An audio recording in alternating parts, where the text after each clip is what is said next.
Hey guys, it's Nikki. Welcome back to another song review. Today we're going to be listening to Brit Floyd's cover of Pink Floyd's The Great Gig in the Sky. And the reason I picked Brit Floyd is because we're going to be seeing them in a couple months. And we actually saw them last year and the year before, if I remember right. And they're a really good Pink Floyd cover band. But I just recently learned what this song is actually about. So I was curious if you guys knew, or when you did learn what it was about, were you surprised, or were you like, oh yeah, that makes sense? Because I know there's a lot of Pink Floyd fans out there, so you might already know. But yeah, I just wanted to revisit this knowing what it's about. And if I'm being honest, sometimes Pink Floyd songs, they all kind of blend together for me just because they're long and I don't really know where one begins and one ends.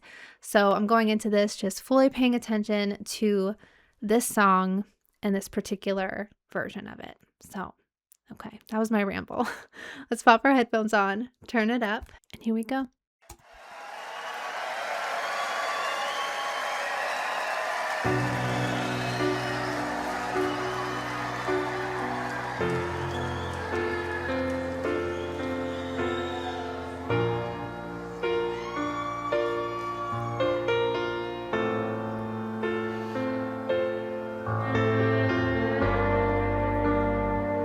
And this song had to grow on me a bit, if I'm being honest. It's a very unique song.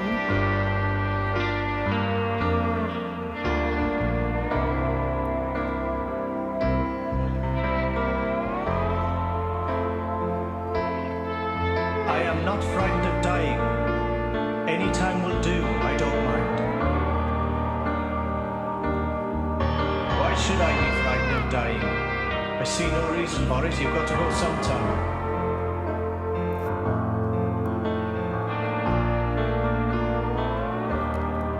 I should have known what it was about based on that, in hindsight.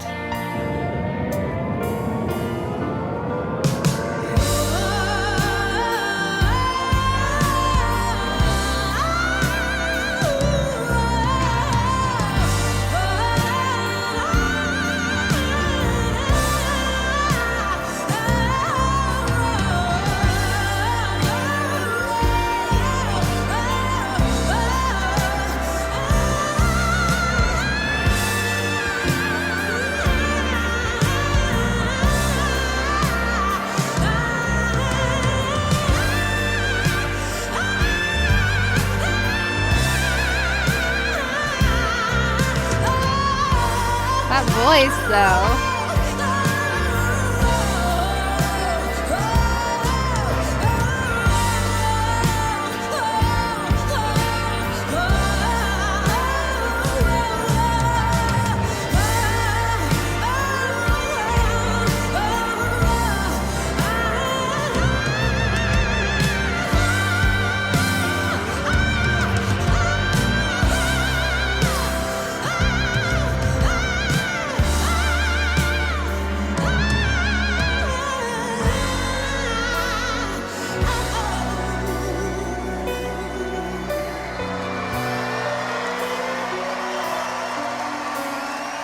I mean, the lungs, right?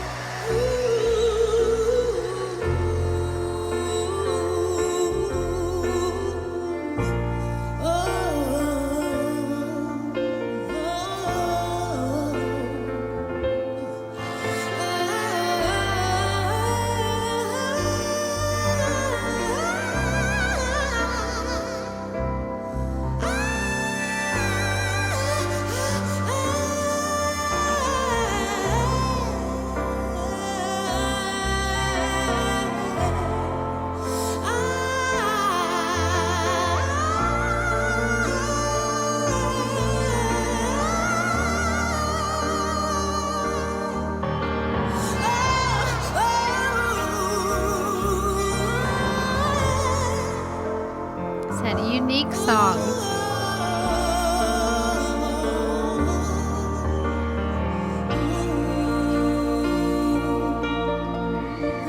I never said I was frightened of dying.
right? She's so good. She deserves a standing ovation.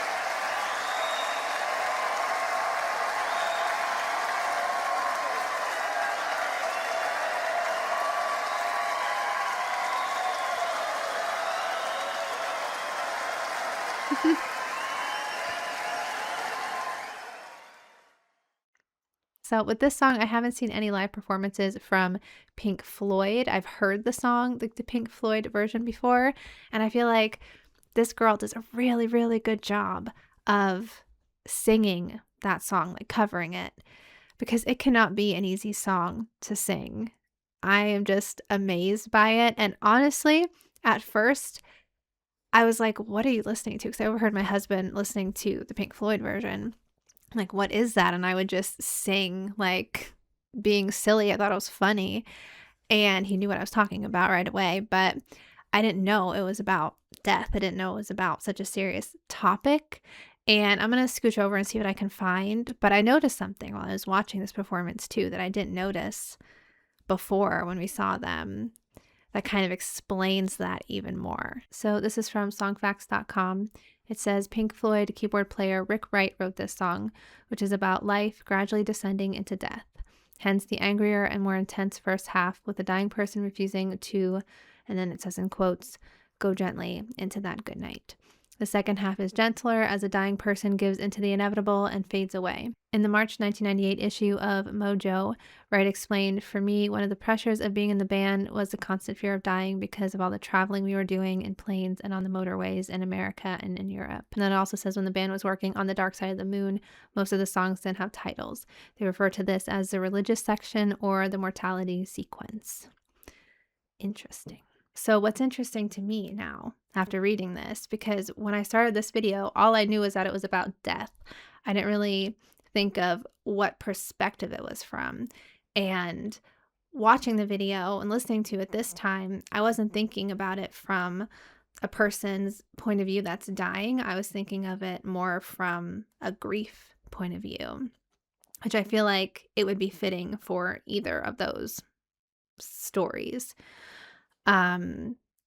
Like the background, this is what I was talking about. The background on stage, they have a screen, and at the beginning, it's like underwater and bubbly. And I feel like that's just kind of like chaos and, you know, a suffering and a drowning kind of feeling. And then as the song goes on and as the vocals change, it kind of surfaces a bit, literally in the water. And it gets a little bit clearer. It's still painful, it's still hurting, but not that anger, you know? And then at the end of the song, you see the sun and you're out of the water and you're kind of coming up out of it through the song. And I feel like, again, I feel like that could pertain to either of those things, but it's just interesting that it's not about what I was thinking it was about, even though it's all kind of the same thing. Isn't that nutty? I'm just sitting here with my mind blown a little bit because of that. So yeah, let me know what you think when you listen to it. Were you thinking, even if you knew it was about death, did you think of it from the perspective of somebody that's dying, or do you think of it from the perspective of somebody that is going through dealing with a death? I'm very curious to know what people think of that. And also, what do you think of this singer? It says her name is Ava Avila, I want to say. I'm sorry if I got that wrong. But a lot of people in the comments love this. It says, after the original, this is the most beautiful live version I've ever heard. She absolutely nailed it. At no time since the original has anyone even come close. OMFG. Somebody said one of the most difficult and emotional vocalizations ever without a single word, showing how the human voice can be the greatest of all instruments. Yes, absolutely it can be.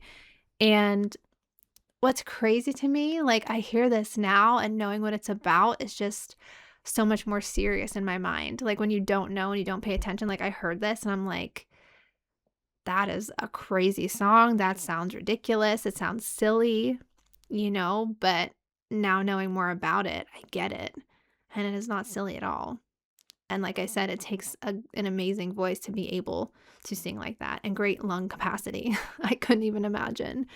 But Yeah, I will end this one here. Let me know what you think, like I said. And also let me know if you want me to check out more by Brit Floyd, Pink Floyd, any other Floyd cover bands that you might know of. Just let me know. As always, thank you so much for watching along with me, and I will see you in the next one.